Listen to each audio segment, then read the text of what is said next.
Carlo Salmaso dei Coba Scuola. Buongiorno a tutte e a tutti e buon 1° maggio.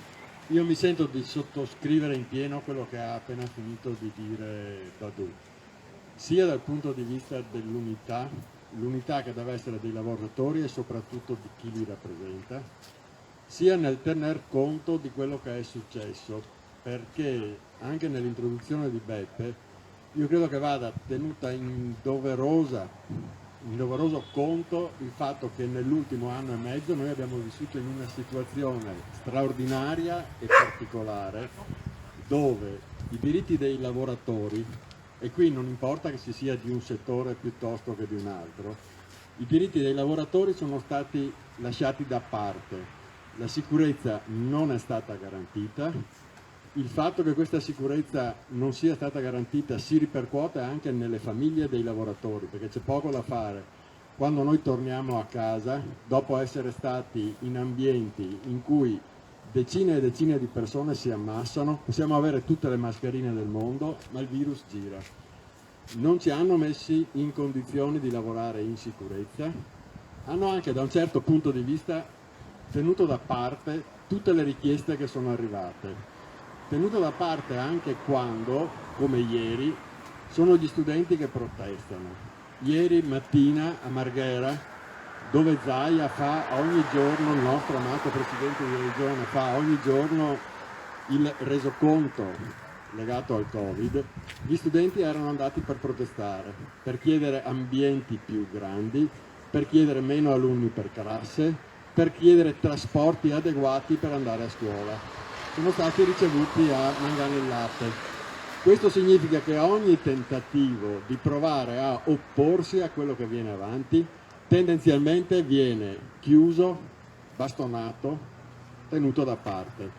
Io credo che proprio per questi motivi l'appello che faceva Badù a un'unità che deve essere innanzitutto sindacale, perché c'è poco da fare. I sindacati rappresentano i lavoratori, i sindacati devono farsi carico di questa unità. Anche quando, come nel mio caso, io arrivo da un sindacato di base, lui non lo è, ma io sono sicuro che quello che penso e quello che pensa Badù non sono tanto distanti come pensieri e come unione nelle lotte.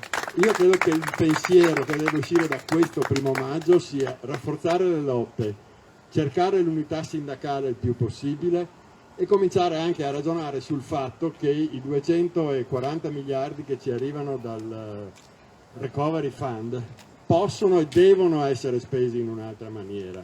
Io non ho paura di dirlo, un reddito che vada a tutti indipendentemente dalle condizioni di lavoro e soprattutto quando il lavoro non c'è. Una diminuzione dell'orario di lavoro generalizzato per tutte le categorie di lavoratori. Una volta si diceva lavorare tutti, lavorare meno. Ecco, io credo che questo slogan, mai come adesso, sia uno slogan che deve essere tenuto in debito conto, tenendo presente che in questo anno e mezzo comunque c'è chi ci ha guadagnato e ci ha guadagnato cifre che sono spaventose.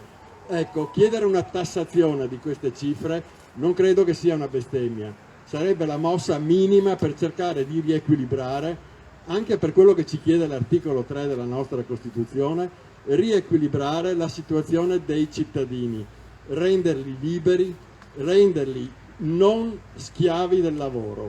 Il lavoro in questo momento viene vissuto come un'oppressione. Ecco, questa secondo me è la cosa più sbagliata perché la nostra è una repubblica fondata sul lavoro, ma il lavoro contemporaneamente non può opprimerci.